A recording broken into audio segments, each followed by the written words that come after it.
Nitie timbe moko koro sani ma adhi wacho ni gin timbe maundu ma ng'at miluongo ni japuonj ok onego bed ni timo. To gima dwa paro kawuono ne jopuonj ni jopuonj tij puonj ochalo kaka tij bedo daktari. Gin tije miluongo ni akol.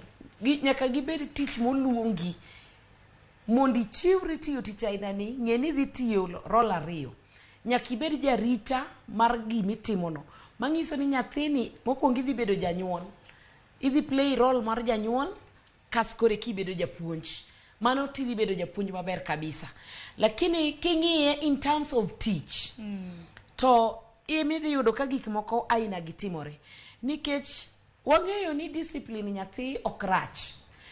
To kaka janyuol discipline nyathine, i-discipline nyathi with the hera. Kipuonjo nyathi tipuonjo nyathini, kata kichwade tichwade gi hera. Japuonj bende onego tim mano. Seche mochwado nyathi okoso to ochike, onyise gima ber monego bed notimo mabiro konye ngimani mabiro. Manyiso ni nyaka onyise kod hera. Gimitimo gi hera ok en gima hinyo go ng'ato, ok en gima hinyo ng'ato.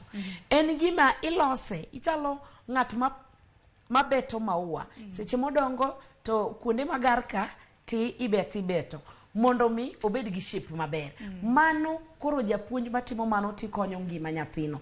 Lakini seche makoro idwa chwado nyathi mihinye makoro bedo